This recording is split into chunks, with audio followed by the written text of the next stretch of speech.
ദൈവത്തിന് സ്തോത്രം. വീണ്ടും ദൈവത്തിൻ്റെ വചനവുമായിട്ട് ദൈവസനയിരിക്കാൻ നമുക്കൊരു ഭാഗ്യം തന്നിരിക്കുകയാണ്. ഇന്നത്തെ ചിന്തയ്ക്കായിട്ട് മത്തായിയുടെ സുവിശേഷം 16-ാം അധ്യായത്തിൻ്റെ 19-ാമത്തെ വാക്യം. സ്വർഗരാജ്യത്തിൻ്റെ താക്കോൽ ഞാൻ നിനക്ക് തരുന്നു. നീ ഭൂമിയിൽ കെട്ടുന്നതൊക്കെയും സ്വർഗത്തിൽ കെട്ടപ്പെട്ടിരിക്കും, നീ ഭൂമിയിൽ അഴിക്കുന്നതൊക്കെയും സ്വർഗത്തിൽ അഴിഞ്ഞിരിക്കും. സുവിശേഷത്തിൽ യേശുക്രിസ്തു പത്രോസിനോട് പറഞ്ഞൊരു വാക്യമാണ്. വളരെ ഗൗരവമേറിയൊരു കാര്യമാണ്. അത് പറയുന്നതിന് മുമ്പ് നിൻ്റെ ഈ വിശ്വാസത്തിൻ്റെ മേൽ ഞാൻ ഈ സഭയെ പണിയുമെന്നാണ് പറയുന്നത്. എന്താണ് പത്രോസ് ഏറ്റു പറഞ്ഞ വിശ്വാസം? കർത്താവിനെക്കുറിച്ച്, യേശുവിനെക്കുറിച്ച് നിങ്ങൾ എന്തു പറയുന്നു എന്ന് ചോദിച്ചപ്പോൾ പത്രോസ് ചാടി പറഞ്ഞൊരു കാര്യമാണ്, നീ ജീവനുള്ള ദൈവത്തിൻ്റെ പുത്രനായ ക്രിസ്തു ആകുന്നു. അത് വലിയൊരു മർമ്മമാണ്. ഭൂമി ജീവിക്കുന്ന മനുഷ്യൻ യേശുവിനെ സ്വർഗത്തിലെ ദൈവത്തിൻ്റെ പുത്രനായിട്ട് കണ്ടു. ദൈവത്തിൻ്റെ കാര്യപരിപാടിയിൽ യേശുക്രിസ്തുവിനുള്ള സ്ഥാനം എന്താണെന്നുള്ളത് പത്രോസിന് മനസ്സിലായി. അത് പത്രോസിന് ദൈവം നേരിട്ട് വെളിപ്പെടുത്തി കൊടുത്തതാണ്. ആത്മീയമായ മർമ്മങ്ങളും ജീവനുള്ള ക്രിസ്തുവിനെ തിരിച്ചറിയാനുള്ള കൃപ സ്വാഭാവികമായും ഒരു മനുഷ്യന് കിട്ടുന്നതല്ല, ദൈവം ഒരു മനുഷ്യന് കൊടുക്കുന്ന വെളിപ്പാടാണ്. ദൈവം പത്രോസിനോട് കരുണ ചെയ്ത് ശിഷ്യന്മാരുടെ നടുവിൽ ഒരാളെ കൊണ്ട് ആ വിശ്വാസം ഏറ്റുപറയിപ്പിക്കുകയാണ്. നീ ജീവനുള്ള ദൈവത്തിൻ്റെ പുത്രനായ ക്രിസ്തു ആകുന്നു. നീ ഞങ്ങളെ വീണ്ടെടുക്കാനാണ് സ്വർഗത്തിൽ നിന്ന് വന്നിരിക്കുന്നത്. സ്വർഗത്തിലെ പിതാവ് നിന്നെ ഞങ്ങൾക്ക് വേണ്ടി അയച്ചതാണ്. അതുകൊണ്ട് ഞങ്ങൾ നിന്നെ മാനിക്കുന്നു, ഞങ്ങൾ നിന്നെ ബഹുമാനിക്കുന്നു, ഞങ്ങൾ നിന്നെ ആദരിക്കുന്നു, ഞങ്ങൾ നിന്നെ സ്നേഹിക്കുന്നു. നിൻ്റെ വചനം ഞങ്ങൾ അനുസരിക്കുക തന്നെ ചെയ്യും. ഈ ഒരു വിശ്വാസമാണ് ക്രിസ്ത്യ ജീവിതത്തിൻ്റെ അടിസ്ഥാനം. അത് കേട്ടപ്പോൾ കർത്താവിന് സന്തോഷമായി.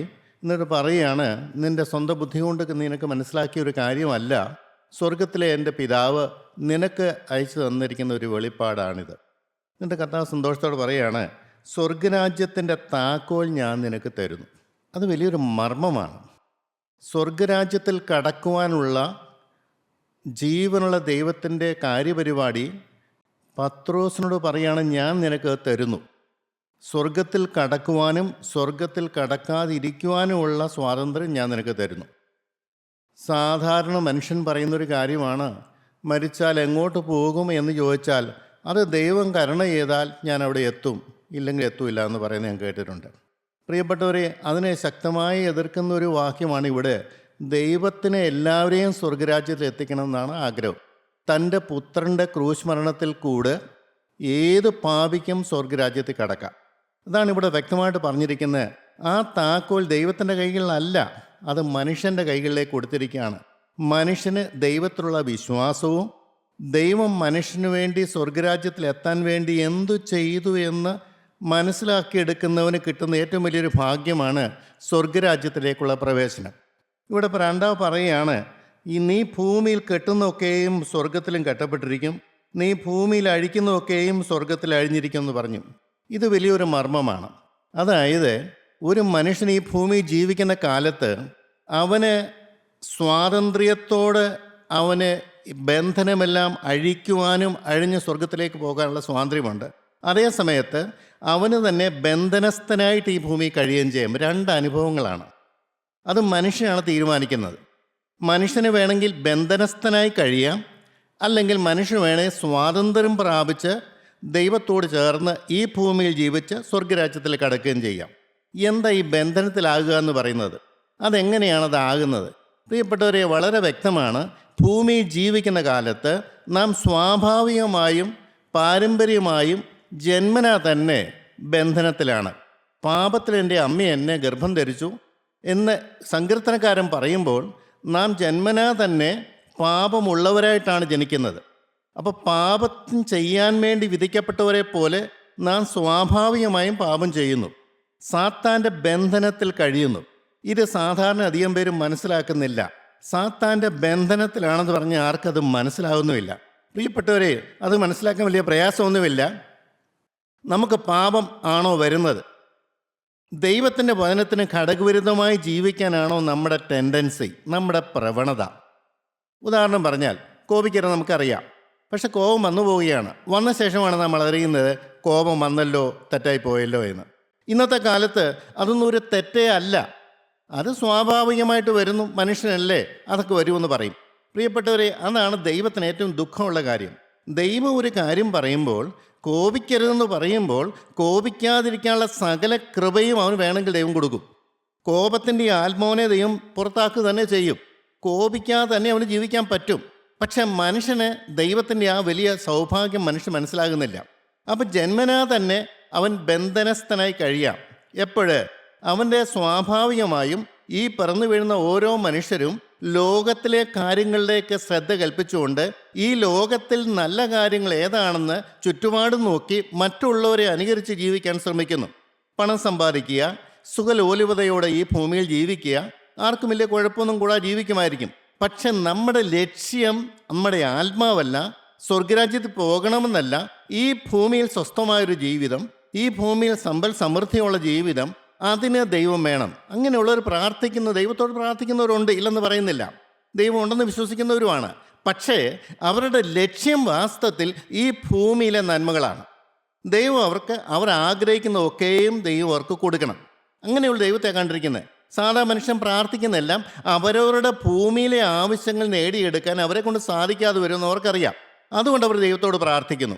അവർ പ്രാർത്ഥിക്കുന്ന പോലെ തന്നെ കാര്യം ലഭിച്ചില്ലേ അവർക്ക് ദൈവത്തോട് പരിഭവം വരികയും ചെയ്യും. അതാണ് വേറൊരു വലിയ വിഷയം. അധികം പേരും അങ്ങനെ ദൈവം ഇല്ല എന്ന് പറയുന്നതിലേക്ക് പോകുന്നവരുണ്ട്. ദൈവത്തിന് എന്നോട് കരുണയില്ലാന്ന് തോന്നുന്നവരുണ്ട്.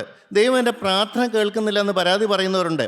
എന്തുകൊണ്ടാണെന്ന് ചോദിച്ചാൽ അവർക്ക് ദൈവത്തോട് ചേരാൻ എങ്ങനെയാണെന്ന് അറിയാൻ പാടില്ല. അവർ ബന്ധനത്തിലാണെന്ന് അവർ അറിയുന്നില്ല.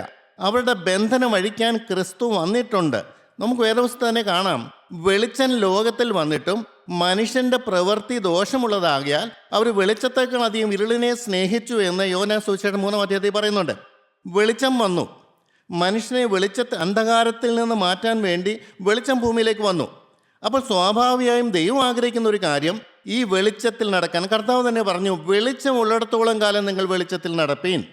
എന്നാൽ മനുഷ്യന് അവൻ്റെ ഉള്ളിലെ ആഗ്രഹം അതല്ല, ദോഷം ചെയ്യാനാണ് അവൻ്റെ ആഗ്രഹം. വെളിച്ചം ലോകത്തിൽ വന്നിട്ടും മനുഷ്യൻ്റെ പ്രവൃത്തി ദോഷമുള്ളതാകിയാൽ അവർ വെളിച്ചത്തെക്കാൾ അത് ഇരുളിനെ സ്നേഹിച്ചു. ഇരുളിനോടുള്ള താല്പര്യം.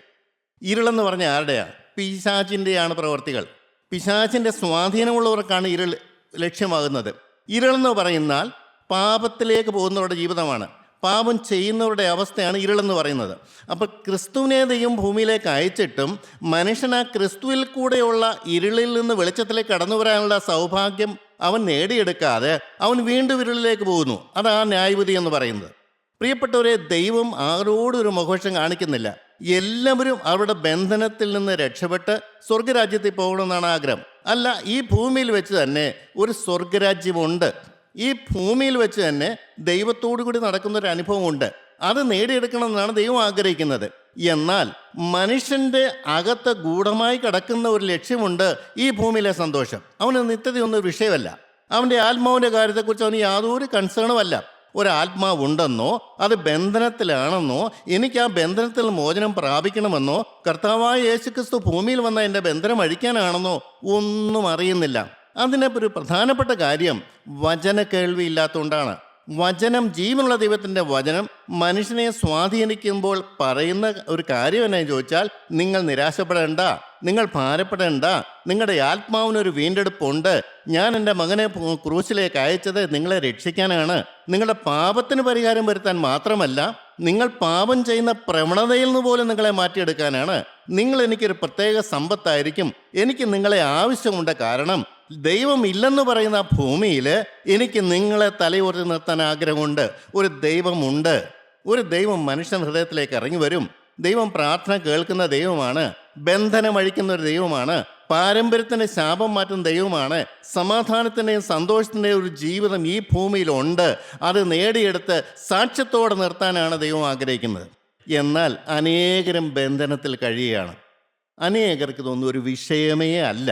അവർ ഭക്തരാണ്, ദേവാലയങ്ങളിൽ പോകുന്നവരാണ്, പ്രാർത്ഥിക്കുന്നവരാണ്, കുടുംബ പ്രാർത്ഥനയുള്ളവരാണ്, കഴിയാവുന്നിടത്തോളം നന്നായിട്ട് ജീവിക്കുന്നവരാണ്. ജനസമൂഹത്തിൻ്റെ നടുവിൽ അവരെക്കുറിച്ച് നല്ല അഭിപ്രായമുണ്ട്. എന്നാൽ ദൈവം അങ്ങനെ കാണുന്നില്ല. ഇതാണ് ബന്ധനത്തിൽ കഴിയുക എന്ന് പറയുന്നത്. താക്കോൽ തരുന്നുണ്ട്, പക്ഷെ നീ ബന്ധനത്തിൽ തന്നെ കഴിയാണ്. ഈ താക്കോൽ അവന് ആവശ്യമില്ല. ഏതാ ഈ താക്കോൽ? കർത്താവായ യേശുക്രിസ്തു തന്നെ. സ്വർഗത്തിലേക്ക് പോകാനുള്ള താക്കോൽ ക്രിസ്തു തന്നെയാണ്. ക്രിസ്തുവിനെ കൊണ്ടല്ലാതെ ആർക്കും സ്വർഗരാജ്യം അവകാശമാക്കാൻ പറ്റില്ല. കർത്താവ് തന്നെ പറയുന്നു, ഞാനാണ് വഴി, ഞാനാണ് വഴി, എന്നിൽ കൂടെ അല്ലാതെ ആരും പിതാവിൻ്റെ സന്നിധിയിലേക്ക് ചെല്ലുന്നില്ല. അപ്പോൾ ക്രിസ്തുവിനെ കൂടിയുള്ളൊരു രക്ഷ എന്ന് പറയുന്നത് അനേകരുടെ തലയിലേക്ക് കയറാത്തതിൻ്റെ കാര്യം അവർ വചനം കേൾക്കുകയോ വചനം കേട്ടാൽ ഗ്രഹിക്കുകയോ ചെയ്യാൻ പറ്റാത്ത അവസ്ഥയിൽ ദൈവത്തിന് അവരെ സൗഖ്യമാക്കാൻ വയ്യാത്തൊരവസ്ഥയിലേക്ക് വരുന്നുണ്ട്. പ്രിയപ്പെട്ടവരെ, സങ്കടകരമായൊരു കാര്യമാണ്. താക്കോലുണ്ട്, വെളിച്ചമുണ്ട്, ക്രിസ്തുവുണ്ട്, രക്ഷകനുണ്ട്, വീണ്ടെടുപ്പുകാരനുണ്ട്. എൻ്റെ പ്രിയപ്പെട്ടവരെ, എന്നാൽ അവനെ കൊണ്ട് നാം രക്ഷ പ്രാപിക്കുന്നില്ല. വലിയ സങ്കടമുള്ളൊരു കാര്യമാണ്. ഇന്ന് അനേകരും നശിക്കുന്നത് അതുകൊണ്ടാണ്. ദൈവത്തിൻ്റെ രക്ഷാപരിവാരയെ മനുഷ്യൻ അംഗീകരിക്കുന്നില്ല. മനുഷ്യനത് ആവശ്യമില്ല, അവനത് പ്രയാസമുള്ള കാര്യമാണ്. കർത്താവ് വന്നപ്പോൾ തന്നെ ജനം പറഞ്ഞു, ഇത് കഠിനമാക്കുന്ന ആർക്ക് കേൾക്കാൻ പറ്റും? ഇങ്ങനെയൊന്നും ജീവിക്കാൻ പറ്റുന്ന കാര്യമല്ല. ഇന്നും അനേകർ നമ്മളെ ഒറ്റപ്പെടുത്തുന്നത് അതുകൊണ്ടാണ്. നിങ്ങളീ പറയുന്ന പോലൊന്നും ജീവിക്കാൻ പറ്റുന്ന കാര്യമല്ല. കുറേ പാപങ്ങളൊക്കെ വരും, ദൈവം അതൊക്കെ ക്ഷമിക്കും എന്ന് വളരെ ലൂസായിട്ടുള്ള ചിന്താഗതി വെച്ച് ജീവിക്കുന്നവരാണ് അനേകർ. എന്നാൽ ഇതിൽ നിന്ന്, ഈ താക്കോല് കൊണ്ട് എങ്ങനെ രക്ഷ പ്രാപിക്കാം? അതാണ് നമ്മുടെ രണ്ടാമത്തെ അനുഭവം എന്ന് പറയുന്നത്. ഒരു കൂട്ടർ നാശത്തിലേക്ക് പോകുന്നു, ഒരു കൂട്ടർ അന്ധകാരത്തിലേക്ക് പോകുന്നു, ഒരു കൂട്ടർ ദൈവത്തെ നിഷേധിച്ചു പോകുന്നു, ഒരു കൂട്ടർ ദൈവത്തെ മറന്ന് ജീവിക്കുന്നു, ഒരു കൂട്ടർ ദൈവം ഇല്ലയെന്ന് വേണേൽ ധൈര്യമായിട്ട് പറയത്തില്ലെങ്കിലും അവർക്ക് ദൈവത്തെ കൊണ്ട് ആവശ്യമില്ല. ദൈവം അവർക്കൊരു വിഷയമല്ല. അവർക്ക് വേണമെങ്കിൽ തന്നെ ദൈവത്തെ വിളിക്കുന്ന പോലും ഈ ഭൂമിയിലെ കാര്യത്തിന് വേണ്ടിയാണ്. എന്നാൽ ഈ ഭൂമിയിൽ ദൈവം എന്നെ സൃഷ്ടിച്ചാക്കിയത് എന്തിനാണ്? അത് വലിയൊരു മർമ്മമാണ്. അത് ദൈവം വെളിപ്പെടുത്തി കൊടുക്കുന്നവർക്ക് മാത്രം കിട്ടുന്ന ഒരു കാര്യമാണ്. തനിക്ക് വസിക്കാൻ വേണ്ടിയാണ്, തനിക്ക് ഈ ഭൂമിയിൽ ജീവിക്കാൻ വേണ്ടിയാണ്. ദൈവത്തിന് സ്വർഗരാജ്യത്ത് ഇരിക്കാനല്ല ആഗ്രഹം. എന്നെപ്പോലെ നിങ്ങളെപ്പോലെയുള്ള ഹൃദയത്തിൽ വന്നു പാർക്കാനാണ്. നിങ്ങളുടെ ഹൃദയത്തെ യെരൂശലേം ദേവാലയം വെടിപ്പാക്കിയ പോലെ വെടിപ്പാക്കാനാണ്. എൻ്റെ ദൈവമേ, ഈ ഭൂമിയിൽ എന്തെല്ലാം പ്രശ്നം വന്നാലും ശരി, നിങ്ങൾക്ക് പ്രകോപിതരായിത്തീരാതെ നിങ്ങൾ സൗമ്യരായി ശാന്തരായി ദൈവത്തിൻ്റെ അതേ ഭാവത്തോടു കൂടി ക്രിസ്തു എന്ന തലയോളം വളർന്നവരായി നിർത്താൻ ദൈവം ആഗ്രഹിക്കുന്നു. എന്നാൽ പ്രിയപ്പെട്ടവരതിന് മനസ്സ് വെക്കണ്ടേ? എന്നാൽ അതാണ് ഒരു ന്യൂനപക്ഷമുണ്ട് ഈ വചനത്തിൽ വില കൊടുക്കുന്നവർ. അതാണ് താക്കോലെന്ന് പറഞ്ഞതിൻ്റെ കാര്യം. നീ താക്കോല് കൊണ്ട് നിൻ്റെ ബന്ധനം നിനക്ക് അഴിക്കാം. നീയാണ് ബന്ധനം അഴിക്കേണ്ടത്. എൻ്റെ ദൈവത്തിന് സ്തോത്രം. പ്രിയപ്പെട്ടവരെ, എന്തെല്ലാം ബന്ധനമുണ്ടെങ്കിലും, പാരമ്പര്യത്തിൻ്റെ ശാപമുണ്ടെങ്കിലും, യൗവനകാലത്ത് തോന്നിയ പോലെ ജീവിച്ചവനാണെങ്കിൽ ശരി, നിനക്ക് രക്ഷപ്പെടാം. എൻ്റെ 22-ാമത്തെ വയസ്സിൽ ഞാൻ ഒരു നല്ല ബാക്ക്ഗ്രൗണ്ടുള്ള ഒരു മനുഷ്യനായിരുന്നില്ല. എൻ്റെ കുടുംബത്തെക്കുറിച്ച് എനിക്ക് വലിയ അഭിപ്രായങ്ങളൊന്നും പറയാനില്ല. ഞങ്ങളുടെ ദേശത്ത് വചനം കേട്ടിട്ടുള്ളവരല്ല. ഒരു ക്രിസ്തുവിനെക്കുറിച്ച് ഞങ്ങൾക്ക് അറിയാനേ പാടില്ല. ദേവാലയത്തിൽ പോകും, രാവിലെ വൈകുന്നേരം നമസ്കാരം ഉണ്ടെന്ന് കവിഞ്ഞ് ക്രിസ്തു ആരാണെന്നോ ക്രിസ്തുവിനെ കൊണ്ട് എൻ്റെ ബന്ധനം അഴിക്കണമെന്നോ ഞാൻ ബന്ധനത്തിലാണെന്നോ ഒന്നും ഞാൻ അറിഞ്ഞവരല്ല. എന്നാൽ 22-ാമത്തെ വയസ്സിൽ ജീവനുള്ള ദൈവമുണ്ടെന്നും യേശുക്രിസ്തു ഉയർത്തെഴുന്നേറ്റ് ജീവിക്കുന്ന ദൈവമാണെന്നും ആ ക്രിസ്തു മരിച്ചത് എൻ്റെ പാപത്തിന് പരിഹാരം വരുത്താനാണെന്നും അവൻ പിതാവിൽ നിന്ന് അയച്ചിരുന്ന പരിശുദ്ധാത്മാവിനെ കൊണ്ട് ഒരു പാപമില്ലാത്ത ജീവിതം ഇവിടെ നയിക്കാൻ പറ്റുമെന്നുള്ള ഒരു വലിയൊരു സത്യം ഞാൻ കേട്ടു. ഒരു ദൈവത്തിൽ എന്നോട് പറഞ്ഞതാണ്. അന്നൊക്കെ നല്ല മുടിയൊക്കെ വളർത്തി ബെൽബോട്ടം പാൻ്റൊക്കെ ഇട്ട് ചെത്തു പയ്യനായിട്ട് ഞാൻ നടന്ന മനുഷ്യനാണ്. ഒരിക്കലും എനിക്കൊരു മാനസാന്തരം ഞാൻ പ്രതീക്ഷിച്ച മനുഷ്യനല്ല. പക്ഷേ സ്വർഗത്തിലെ ദൈവം എന്നെ കണ്ടു. സ്വർഗത്തിലെ ദൈവത്തിൻ്റെ സ്നേഹം എന്നെ അടുത്തു. മകനെ, എനിക്ക് നിന്നെ ആവശ്യമുണ്ട്. അല്ല, ഒന്നുകൂടെ പറയട്ടെ, എനിക്ക് നിൻ്റെ ഹൃദയത്തെ വസിക്കാൻ കൊതിയുണ്ട്. നിൻ്റെ പ്രശ്നങ്ങൾ ഞാൻ മാറ്റിത്തരാം. നീ നശിക്കണ്ട, സ്വർഗരാജ്യം നിനക്ക് ഞാൻ തരാം. ഇങ്ങനെ പറയുന്ന ആരാ? ഒരു മനുഷ്യൻ അങ്ങനെ പറഞ്ഞു കേട്ടിട്ടില്ല. നീ എൻ്റെ ആത്മാവിനെ കരുതാൻ ഒരാൾ, എൻ്റെ ഭാവി നന്നാക്കാൻ ഒരാൾ, എൻ്റെ ബന്ധനം അഴിക്കാൻ ഒരാൾ, എന്നെ സ്നേഹിക്കുന്ന ഒരാളാണെന്ന് എനിക്ക് മനസ്സിലായി. കാരണം അപ്പനോ അമ്മയോ സഹോദരങ്ങളോ സഹോദരികളോ ആത്മീയമായിട്ടുള്ള ആരും തന്നെ എൻ്റെ അവസ്ഥയെക്കുറിച്ചോ രക്ഷപ്പെടാനുള്ള വഴിയോ പറയാത്തപ്പോൾ ഒരു ശബ്ദം ഞാൻ കേട്ടു. അതെൻ്റെ സൃഷ്ടാവിൻ്റെ ശബ്ദമാണെന്ന് എനിക്ക് മനസ്സിലായി. അന്ന് ഇടവും വലവും നോക്കാതെ, ഭാവിയെക്കുറിച്ച് ഒന്നും ചിന്തിക്കാതെ, ആരോടും ആലോചിക്കാതെ അവൻ്റെ മാധുര്യമേറിയ ശബ്ദം കേട്ടപ്പോൾ ഞാൻ ജീവിതം കൊടുത്തതാണ്. അതിൻ്റെ വിലയും നിലയൊന്നും അറിഞ്ഞിട്ടല്ല. പക്ഷെ ഒന്നെനിക്ക് മനസ്സിലായി, എന്നെ വിളിക്കുന്ന ദൈവം എന്നെ സ്നേഹിക്കുന്ന ദൈവമാണ്. അങ്ങനെയുള്ളൊരു സ്നേഹം ഞാൻ ഈ ലോകത്ത് ഒരിടത്തും കണ്ടിട്ടില്ല. പ്രിയപ്പെട്ടവരെ, അതാണ് ദൈവത്തിൻ്റെ സ്നേഹം വന്ന് ഒരു മനുഷ്യനെ വിളിക്കുക എന്ന് പറയുന്നത്. ആ മനുഷ്യനത് വിട്ടുകൊടുത്തില്ലെങ്കിൽ ദൈവത്തിന് ഒന്നും ചെയ്യാൻ പറ്റത്തില്ല. മനുഷ്യനെ ദൈവം വിളിക്കുമ്പോൾ ആ വിളി കേട്ടിട്ട് അവൻ റെസ്പോണ്ട് ചെയ്യുന്നില്ലെങ്കിൽ, അവൻ ദൈവത്തോട് പ്രതികരിക്കുന്നില്ലെങ്കിൽ, ദൈവത്തോട് അവൻ്റെ സമ്മതം കൊടുക്കുന്നില്ലെങ്കിൽ ദൈവത്തിനൊന്നും ചെയ്യാൻ പറ്റില്ല. അത് കെട്ടപ്പെട്ട് തന്നെ കിടക്കും. താക്കോലുണ്ടെന്ന് പറഞ്ഞിട്ട് ഒരു പ്രയോജനവുമില്ല. അവൻ്റെ ബന്ധനത്തിൽ കിടക്കും. എന്നാൽ പ്രിയപ്പെട്ടവർ, എത്ര പേര് ഈ താക്കോലെടുത്ത് ഉപയോഗിക്കുന്നുണ്ട്? ക്രിസ്തുവാവുന്ന താക്കോൽ എടുത്തുകൊണ്ട് അവനവൻ്റെ ബന്ധനം അഴിച്ച് ജീവനുള്ള ദൈവത്തെങ്കിലേക്ക് തിരിയാൻ എത്ര പേർക്ക് സാധിക്കുന്നുണ്ട്? പ്രിയപ്പെട്ടവരെ, അനേകരായിരിക്കുന്ന അവസ്ഥയിൽ നിരാശപ്പെട്ട് കഴിയുകയാണ്, ഭാരപ്പെട്ട് കഴിയുകയാണ്, ആകുലപ്പെട്ട് കഴിയുകയാണ്, ടെൻഷൻ എടുത്തുകൊണ്ട് കഴിയുകയാണ്. ദൈവമുണ്ട്, ക്രിസ്തുവുണ്ട്, വീണ്ടെടുപ്പുകാരനുണ്ട്, പക്ഷേ രക്ഷ കിട്ടുന്നില്ല, ബന്ധനം അഴിയുന്നില്ല, കെട്ടുകൾ പൊട്ടുന്നില്ല. എനിക്കറിയാം, അനേക ആപത്തുകൾ വരുന്നു, അനേക രോഗങ്ങൾ വരുന്നു, കടബാധ്യത വരുന്നു, പ്രതീക്ഷിക്കാത്ത പ്രശ്നങ്ങളൊക്കെ വരുന്നു. വരില്ലെന്നൊന്നും ഞാൻ പറയില്ല, പക്ഷേ വന്നാൽ ഒരുത്തം കൂടെ കാണും. നാം തിരിഞ്ഞു നോക്കണം, എന്തുകൊണ്ടാണ് ഇതൊക്കെ വന്നത്? ഈ കെടുതി വന്നത് സാത്താൻ അവകാശം പറയുന്നത് കൊണ്ടാണോ, അതോ എന്നെ ദൈവം പരീക്ഷിക്കുന്നതാണോ എന്നൊക്കെ നമുക്ക് നോക്കാം. പ്രിയപ്പെട്ടവരെ, എന്നാലും എല്ലാം നന്മയ്ക്കായി കൂടി വ്യാപരിപ്പിക്കുന്ന ഒരു ദൈവസ്നേഹമാണ്. ദൈവത്തോടൊരു വാക്ക് പറഞ്ഞു കഴിഞ്ഞാൽ നിൻ്റെ ജീവിതത്തിൽ നടക്കുന്ന എല്ലാ കാര്യത്തിലും ദൈവത്തിന് ഉദ്ദേശമുണ്ട്. അത് നന്മയ്ക്കായിട്ട് മാറ്റും. എന്ത് പ്രശ്നം വന്നാലും ശരി, കാരണം കൂടെ ഒരുത്തനുണ്ട്, കൂടെ ഒരുത്തൻ കരം പിടിച്ചിട്ടുണ്ട്, അവൻ്റെ കരം എൻ്റെ തലമേലുണ്ട്. ആ ബോധ്യം ഞാൻ വരുത്തേണ്ട ഒരു കാര്യമാണ്. അതാണ് ക്രിസ്തുവിനെ കൊണ്ട് നമ്മുടെ ബന്ധനം അഴിക്കുക, ക്രിസ്തുവിനെ കൊണ്ട് നമ്മുടെ പാരമ്പര്യത്തിന് ശാപം മാറ്റുക, ക്രിസ്തുവിനെ ഹൃദയത്തിൽ മാനിക്കുക, ബഹുമാനിക്കുക, ആദരിക്കുക, അവൻ്റെ കൈകളിലേക്ക് ജീവിതം കൊടുക്കുക. ഇതാണ് ഈ കെട്ട് അഴിക്കുക എന്ന് പറയുന്നത്. കെട്ട് അങ്ങനെ തന്നെ കിടക്കാം, കെട്ട് അഴിക്കുകയും ചെയ്യാം. എൻ്റെ ദൈവത്തിന് സ്തോത്രം. അങ്ങനെയുള്ളവരെയാണ് ദൈവത്തിന് വേണ്ടത്.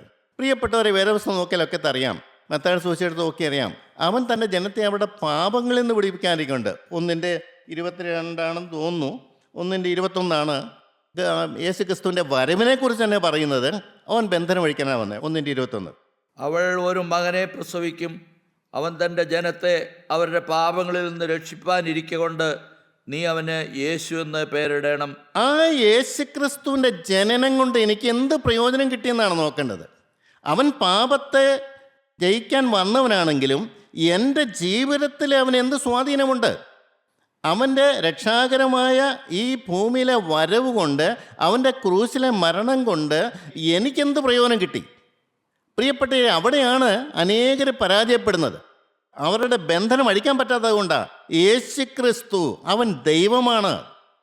അവൻ എൻ്റെ അതേ സ്വരൂപത്തിൽ ഭൂമിയിലേക്ക് വന്നത് എനിക്ക് പകരമായി മൃഗമായി തീരാനുമാണ്, എന്നെ വിടുവിക്കാനാണ്, എന്നെ രക്ഷിക്കാനാണ്, എൻ്റെ ഹൃദയത്തിൽ വന്ന് വസിക്കാനാണ്, എൻ്റെ സ്ഥിതി മാറ്റാനാണ്, എനിക്ക് സമാധാനം തരാനാണ്, എനിക്ക് സ്വസ്ഥത തരാനാണ്, എനിക്ക് ശാന്തി തരാനാണ്, എനിക്ക് സന്തോഷം കൊണ്ട് എന്നെ നിറയ്ക്കാനാണ്, എന്നെ ആത്മാവിൽ പറപ്പിക്കാനാണ്. ഇതൊന്നും അനേകർക്ക് മനസ്സിലാകുന്നില്ല. വചനം തന്നെ എന്ത് പറയുക? റോമർക്ക് ലേഖനം 1:16 വാക്യം നമുക്ക് നോക്കാൻ അറിയാം. ഈ സുവിശേഷം ദൈവത്തിൻ്റെ ശക്തിയാണെന്ന് വ്യക്തമായിട്ട് പറയുന്നുണ്ട്. സുവിശേഷത്തെക്കുറിച്ച് എനിക്ക് ലജ്ജയില്ല. വിശ്വസിക്കുന്ന ഏവനും, ആദ്യം യഹൂദനും പിന്നെ യവനനും, അത് രക്ഷയ്ക്കായി ദൈവശക്തിയാകുന്നുവല്ലോ. ദൈവത്തിൻ്റെ ശക്തി വ്യാപരിക്കുന്ന ഈ വചനത്തിൽ കൂടെയാണ്. വചനം കേൾക്കുന്നു. യേശുക്രിസ്തു ക്രൂശിൽ നിനക്ക് വേണ്ടി മരിച്ചു. യേശുക്രിസ്തു ഉയർത്തെഴുന്നേറ്റ് സ്വർഗത്തിലേക്ക് പോറി. നിനക്കൊരു മരണമുണ്ടെങ്കിലും നീ ജീവിക്കും, നിനക്ക് ഒരു ജീവിതമുണ്ട്. അത് ദൈവത്തോടു കൂടി ആകണമെന്ന് ദൈവം ആഗ്രഹിക്കുന്നു. നീ ചെയ്യേണ്ട കാര്യങ്ങൾ മുഴുവനും കർത്താവായ രക്ഷകൻ ദൈവം നിന്റെ കാര്യങ്ങൾ ഏറ്റെടുത്തിരിക്കുന്നു. ആ സുവിശേഷം നീ വിശ്വസിക്കുമ്പോൾ നീ രക്ഷയിലേക്ക് കടക്കാനായിട്ടുള്ള ഒരു വാതിൽ തുറന്നു തരികയാണ്. വ്യക്തമായിട്ട് പറയുന്നു, യേശുക്രിസ്തുവിൽ കൂടി അല്ലാതെ രക്ഷയില്ല. യേശുക്രിസ്തുവിൻ്റെ ക്രൂശ് മരണത്തിൽ കൂടി അല്ലാതെ ആർക്കും രക്ഷപ്പെടാൻ സാധിക്കുകയില്ല.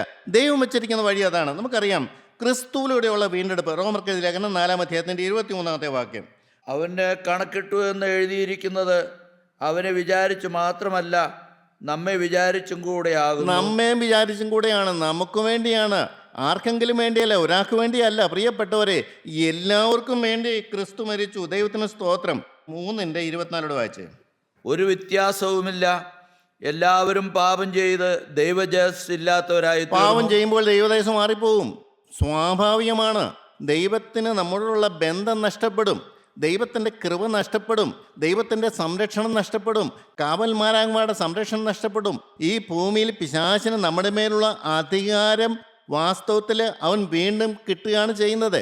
ദൈവത്തിൻ്റെ പ്രൊട്ടക്ഷൻ മാറും. പാപം ചെയ്യുമ്പോൾ ദൈവദേശം മാറുന്നു, നീതിൻ്റെ വസ്ത്രം അഴിഞ്ഞു പോകുന്നു. ദൈവത്തിന് പിന്നെ ആ വ്യക്തിയെ ഒന്നും ചെയ്യാൻ പറ്റില്ല. ആ വ്യക്തി എത്ര പ്രാർത്ഥിച്ചാലും അനുതാപത്തിൻ്റെ പ്രാർത്ഥനയല്ലാതെ ഒരു പ്രാർത്ഥനയും ദൈവസന്നിധി ചെല്ലുകയില്ല. അവൻ എനിക്ക് തെറ്റുപറ്റിപ്പോയി, കർത്താവേ എന്നോട് ക്ഷമിക്കണമേ, ഞാനിതാ മടങ്ങി വരുന്നു എന്നുള്ള ഒറ്റ പ്രാർത്ഥന മാത്രമേ പാപിയെ സംബന്ധിച്ച് ദൈവസന്നിധി ചെല്ലുകയുള്ളൂ. അപ്പം ദൈവദേശം നഷ്ടപ്പെടുത്തി കളഞ്ഞ മനുഷ്യന് ദൈവത്തിൻ്റെ ദേശം മടക്കി കൊടുക്കാനാണ് കർത്താവായ യേശുക്രിസ്തു ഭൂമിയിലേക്ക് വന്നത്. വായിച്ചോളൂ. അവൻ്റെ കൃപയാൽ ക്രിസ്തുയേശുവിങ്കിലെ വീണ്ടെടുപ്പ് മൂലം സൗജന്യമായത്രേ നീതീകരിക്കപ്പെടുന്നത്. ആർക്കും ഈ സൗജന്യം വേണ്ട. ഈ ലോകപ്രകാരം എവിടെ സൗജന്യം കിട്ടിയാലും നമ്മൾ പാഞ്ഞെത്തി ആ സൗജന്യം നേടാൻ വേണ്ടി. എന്നാൽ ദൈവത്തിൻ്റെ സൗജന്യത്തിന് എന്ത് വിലയുണ്ട്? ആലോചിച്ച് നോക്കി. കർത്താവിൻ്റെ സന്നിധിയിൽ ചെന്ന് കഴിഞ്ഞാൽ, ആ കർത്താവിൻ്റെ കൽപ്പാത്തിൽ ചെന്ന് കഴിഞ്ഞാൽ ബന്ധന വഴിയും രക്ഷ നേടുമെന്ന് വർഷങ്ങളായി നാം കേൾക്കുന്നവരാണ്. വർഷങ്ങളായി കൂട്ടായ്മ വരുന്നവരാണ്. എത്ര പേരെ ബന്ധനം വഴിച്ചു. ചില ബന്ധനങ്ങളൊക്കെ കഴിച്ച് കാണും. പക്ഷേ കർത്താവിന് പൂർണ്ണ സ്വാതന്ത്ര്യത്തോടെ നിൻ്റെ മേൽ പ്രവർത്തിക്കാനുള്ള സ്വാതന്ത്ര്യം കൊടുത്തിട്ടുണ്ടോ? ആ പത്രോസ് അപ്പോസ്തലൻ തന്നെ പറയുന്നു, നാം പാപം സംബന്ധിച്ച് മരിച്ച് എന്ന് പറഞ്ഞ ചില പാപത്തിനല്ല, മരിച്ച വ്യക്തിക്ക് ഒരു കാര്യത്തിലും റെസ്പോൺസ് ഇല്ലെന്ന് പറഞ്ഞതുപോലെ ഈ ഭൂമിയിലെ ഒരു കാര്യവും ആ മരിച്ച വ്യക്തിയെ തൊടില്ല, ഒന്നും തൊടില്ല എന്ന് പറഞ്ഞതുപോലെ പാപത്തെ സംബന്ധിച്ച് നമ്മൾ മരിച്ചവരായിരിക്കണം. ദൈവം ഉദ്ദേശിക്കുന്നതാണ്. മനുഷ്യന് പല വ്യാഖ്യാനമൊക്കെ കൊടുക്കാം. പക്ഷെ ദൈവത്തിൻ്റെ വചനം പറയുന്നു, നാം പാപം സംബന്ധിച്ച് മരിച്ച് നീതിക്ക് ജീവിക്കണ്ടേ. അവൻ ക്രൂശിൽ പടഞ്ഞു വരച്ചതിന് വേണ്ടിയാണ്. എൻ്റെ പ്രിയപ്പെട്ടവരെ, ദൈവത്തിൻ്റെ വചനം ലഘൂകരിക്കരുത്. അത് എന്താണ് അതിൻ്റെ അന്തസത്ത, അത് മനസ്സിലാക്കി കഴിഞ്ഞാൽ അനുഗ്രഹമാണ് നമുക്ക് കിട്ടുന്നത്. വ്യക്തമായിട്ട് പറയുന്നുണ്ട്. രക്തം മൂലമുള്ള വീണ്ടെടുപ്പിനെക്കുറിച്ചൊക്കെ പറയുന്നുണ്ട്. എൻ്റെ പ്രിയപ്പെട്ടവരെ, ഈ ബന്ധനം അഴിക്കാൻ ദൈവം തന്നിരിക്കുന്ന നല്ല കാലം ഞാൻ ചിന്തിക്കാറുണ്ട്. ഞാൻ അനേക പ്രായമുള്ളവരെ കാണാറുണ്ട്. അവരവരുടെ വിശ്വാസത്തിൽ ഉറച്ചു നിൽക്കുകയാണ്. പാപമുണ്ടോ? ഉണ്ടെന്നാണ് പറയണേ. എൻ്റെ പ്രിയപ്പെട്ടവരെ, ഒരു മരണക്കിടക്ക് വരില്ലേ, അവിടെ ആര് സഹായിക്കും? ആർക്ക് സഹായിക്കാൻ പറ്റും? എന്നാൽ ഇതൊരു നല്ല കാലമാണ്. ഇപ്പോളാവുന്നു സുപ്രസാദ കാലം, ദൈവം അടുത്തിരിക്കുന്ന കാലം, ആത്മാവ് വ്യാപരിക്കുന്ന കാലം, കൃപയുടെ ആത്മാവ് ഇങ്ങനെ വ്യാപരിച്ചുകൊണ്ടിരിക്കുന്ന കാലം, ഗുണകരമായി സംസാരിക്കുന്ന രക്തത്തിൻ്റെ ആ പാഞ്ഞടുക്കുന്ന ഒരു നല്ല കാലം. ആര് വിളിച്ചാലും കേൾക്കും. എൻ്റെ ദൈവത്തിന് സ്തോത്രം. ആര് വിളിച്ചാലും രക്തം ഗുണകരമായി സംസാരിക്കും. ഞാൻ എൻ്റെ അനുഭവമാണ് പറയുന്നത്. എനിക്ക് രക്ഷ വേണമെന്ന് ഞാൻ ആഗ്രഹിച്ചാൽ, എൻ്റെ ബന്ധനം അഴിയണമെന്ന് ഞാൻ ആഗ്രഹിച്ചാൽ, എനിക്ക് ക്രിസ്തുവിനെ കാണണമെന്ന് ഞാൻ ആഗ്രഹിച്ചാൽ, എനിക്ക് ക്രിസ്തുവിൻ്റെ സാന്നിധ്യം വേണമെന്ന് ഞാൻ കൊതിച്ചാൽ, എൻ്റെ കർത്താവിൻ്റെ കരം പിടിച്ചുകൊണ്ട് ഈ ഭൂമിയിൽ ജീവിക്കണമെന്ന് ഞാൻ കൊതിച്ചാൽ, എൻ്റെ ദൈവത്തിന് സ്തോത്രം, പ്രിയപ്പെട്ടവരെ, സാധിക്കുന്ന കാര്യമാണ്. ഇത് സാധിക്കാത്ത കാര്യമാണെന്ന് ആരും പറയരുത്. ഇത് സാധിച്ചില്ലെങ്കിൽ നഷ്ടം തന്നെയാണ്. എല്ലാ മുഴങ്കാലും ദൈവസന്നിധിയിൽ മടങ്ങും. എല്ലാ നാവും യേശുക്രിസ്തു കർത്താവെന്ന് പറയുന്ന സന്ദർഭമുണ്ട്. ഏകനായി നമ്മളെ ന്യായം വിധിക്കുന്നതിന് മുമ്പിൽ നാം ചെല്ലുന്നൊരു സമയമുണ്ട്. അവിടെ നമുക്കൊരു ന്യായവും പറയാനില്ല. സകല പാപങ്ങളും ക്ഷമിച്ചു കിട്ടി, സകല ബന്ധനങ്ങളും അഴിഞ്ഞ് ആത്മാവിന് പൂർണ്ണ സ്വാതന്ത്ര്യത്തോടെ എന്നെ തേജസ്കരിച്ച് സ്വർഗത്തിലെ മാലാഖയോ കർത്താവായ യേശു ക്രിസ്തു വന്ന് എന്നെ കൂട്ടിക്കൊണ്ട് അങ്ങോട്ട് പോകുന്നില്ലെങ്കിൽ എൻ്റെ കാര്യം കഷ്ടത്തിലാകും. പ്രിയപ്പെട്ടവരെ, താക്കോലാണെന്ന് പറഞ്ഞിട്ടും കാര്യമൊന്നുമില്ല. ഈ താക്കോലെടുത്ത് ഉപയോഗിക്കാൻ നാം പഠിച്ചേ പറ്റുള്ളൂ. എൻ്റെ ദൈവത്തിന് സ്തോത്രം. വളരെ മനോഹരമായൊരു നല്ല കാലം ദൈവം നമുക്ക് തന്നിരിക്കുകയാണ്. സുവിശേഷം നിറഞ്ഞു നിൽക്കുന്ന ഒരു കാലം വന്നിരിക്കുകയാണ്. ക്രിസ്തുവിനെ അറിയാത്ത അനേകരുള്ള ഭൂമിയിൽ ക്രിസ്തുവിനെ അറിഞ്ഞവരായി, ക്രിസ്തുവിനെ അനുഭവിക്കുന്നവരായി, ക്രിസ്തുവിന് വേണ്ടി നിൽക്കുന്നവരായി, ക്രിസ്തുവിൻ്റെ നാവുള്ളവരായി, ക്രിസ്തുവിനെ കാണിക്കുന്നവരായി, ക്രിസ്തുവിൻ്റെ സമാധാനവും സന്തോഷവും അനുഭവിക്കുന്നവരായി, കുടുംബത്തിൽ സമാധാനമുള്ളവരായി, തലമുറകൾക്ക് അനുഗ്രഹമായി ഒരു കർത്താവ് ഒരു മനുഷ്യനായി നിൽക്കാൻ ദൈവം ആഗ്രഹിക്കുന്നു. ദൈവം നിങ്ങളെ അനുഗ്രഹിക്കട്ടെ. അതിനുള്ള ഭാഗ്യം നിങ്ങൾക്ക് കിട്ടട്ടെ. ദൈവത്തിന് സ്തോത്രം.